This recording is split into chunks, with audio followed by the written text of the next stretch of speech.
CNN poll conducted last month, 8 in 10 Americans think that we're in a recession. Officially, even though we've been out of recession for 2009, the economic fear of the lingering recession is still very apparent today.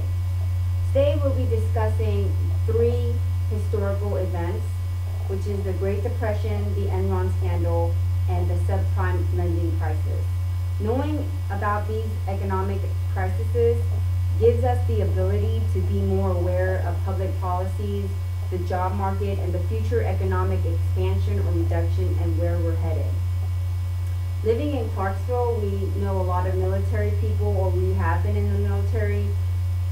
Because of the economic position that we are in today, there's a lot of suggestions coming out of Congress. One of them that can affect our town is the national defense budget cut. As a business economic major, learning the history of our nation's economic crisis has helped me be more aware of why our economy is struggling today and where it might be going.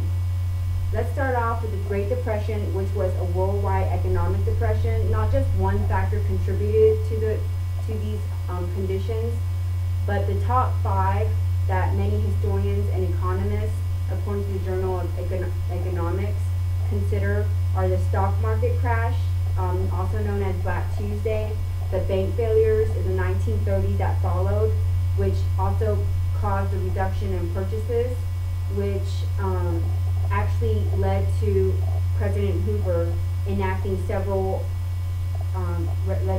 regulations like the Smoot-Hawley tariff and the Federal Home Loan Bank Act and the Emergency Relief and Construction Act. The Roosevelt administration came in and also enacted the first New Deal, which relieved immediate problems like unemployment, and the second New Deal, which reformed few policies and the social policies.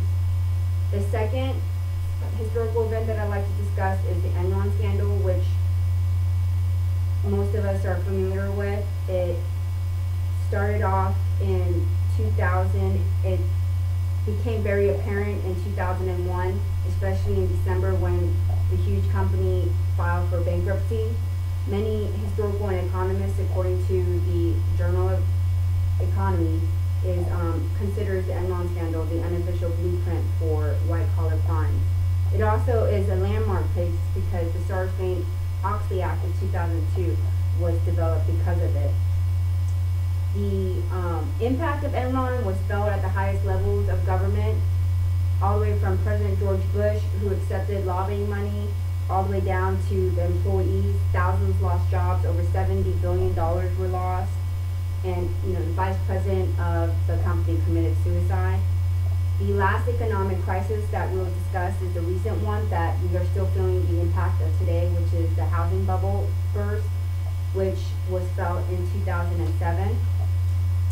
The roots of the subprime crisis, like the Great Depression, there wasn't just one reason that it led to it, but there was many.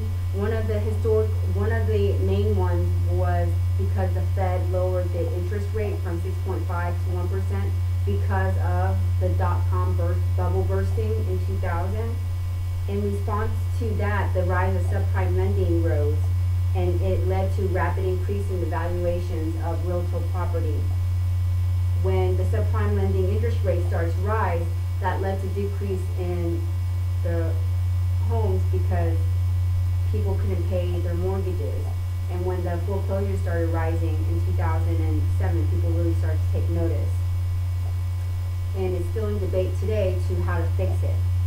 We've discussed historical events of the Great Depression, the Enron scandal, and the housing bubble burst. Knowing things like this gives us a better perspective on what is going on today. It also gives us lessons on how to fix it, what not to do, and what we possibly can do regarding fiscal and public policies, the economic depression, and people's attitude and being more knowledgeable in areas like those. The Great Depression and the Enron scandal and the subprime lending crisis seem like repeats of the good old saying, if it's too good to be